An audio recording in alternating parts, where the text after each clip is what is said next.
Good morning students. Today we will discuss the chapter structure of atom. So first of all, what is atom? जो atom है सबसे पहले इसको explain किया था डाल्टन्स ने in theory Dalton's atomic theory.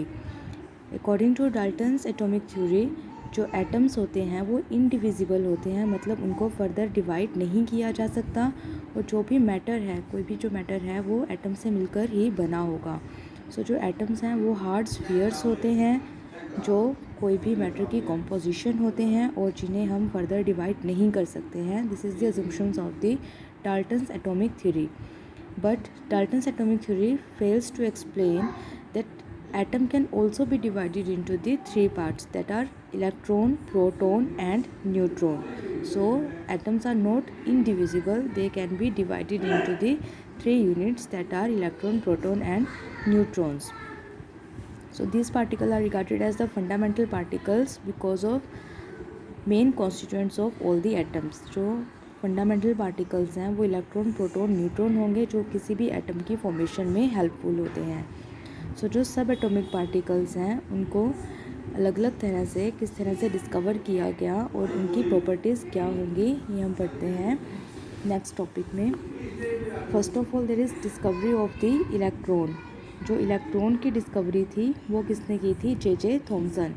तो इसके लिए जो फर्स्ट ऑफ ऑल थ्योरी थी वो किसने दी थी? फैराडे लॉज ने। जो फैराडेज लॉज ऑफ इलेक्ट्रोलिसिस है वो क्या कहता है?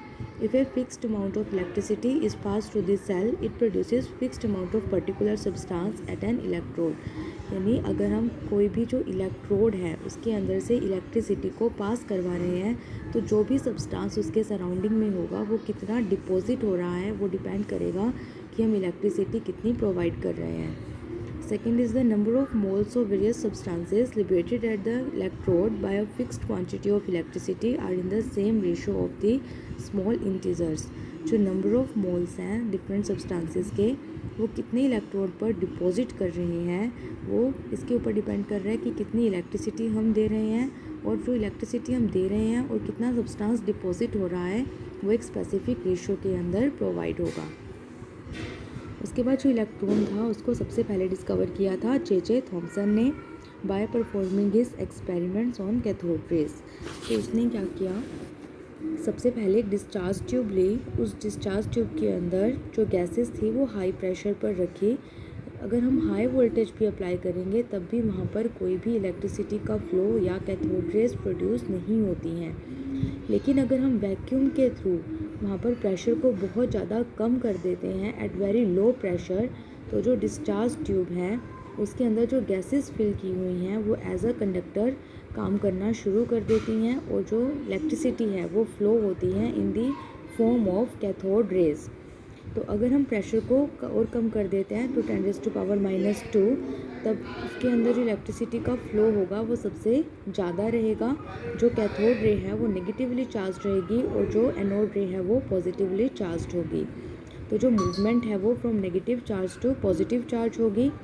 उसके बाद अगर हम प्रेशर को और ज़्यादा कम कर देते हैं तो उसके अंदर जो इलेक्ट्रिसिटी का फ्लो है वो वीक हो जाता है। तो हाई प्रेशर के ऊपर कोई भी कैथोड रेज जनरेट नहीं होती हैं, बट अगर हम प्रेशर को बहुत लो कर देते हैं तो वो इलेक्ट्रिसिटी की कंडक्शन करती हैं in the so at low pressure the gases in the discharge tube act as a conductor, so electricity flows in the form of cathode rays. Next are the properties of the cathode rays. जो nature होगा cathode rays का वो कैसा होगा? तो nature of cathode raise के अंदर अगर हम डिस्चार्ज ट्यूब के अंदर कोई भी सब्सटेंस हमने रखा हुआ है, कोई भी ऑब्जेक्ट हमने रखी हुई है तो उसकी शेडो की फॉर्मेशन होती है। So cathode rays cast shadow of the object placed in their path. जो भी पाथ फॉलो कर रही हैं कैथोड रेज, अगर उस ऑब्जेक्ट के ऊपर वो स्ट्राइक करती हैं तो उनकी शेडो प्रोड्यूस होती है। उसके बाद अगर कोई भी हम व्हील रख देते हैं कैथोड रेज के पास के में तो वो जो व्हील है वो रोटेट करना शुरू कर देता है। इसका मतलब होगा जो कैथोड रेज हैं वो मटेरियल पार्टिकल से मिलकर बनी होंगी। सो ये मैकेनिकल इफेक्ट भी प्रोड्यूस करती हैं। इसके बाद जो कैथोड रेज के ऊपर इलेक्ट्रिक फील्ड का क्या इफेक्ट पड़ेगा? जो इलेक्ट्रिक फील्ड है उसके अंदर positive negative opposite charge plates present होंगी तो जो कैथोड रेज होंगी वो towards the positive charge attract हो जाएंगी। Next effect of the magnetic field. अगर हम कैथोड रेज को मैग्नेटिक फील्ड के अंदर रख रहे हैं तो ये क्या रिप्रेजेंट करेगा कि जो कैथोड रेज हैं that are made up of negatively charged particles. So cathode rays are allowed to strike on the thin metal foil, they get heated up. तो अगर कोई भी मेटल के ऊपर कैथोड रेज स्ट्राइक करती हैं तो वो हीटअप हो जाता है। इस इफेक्ट को कहते हैं heating effect. Cathode rays produce X rays when they strike against the hard metals like the tungsten and copper. कोई भी टंगस्टन कॉपर के साथ एक्स रेज जब स्ट्राइक करती हैं तब भी वो कैथोड रेज की प्रोडक्शन करती हैं।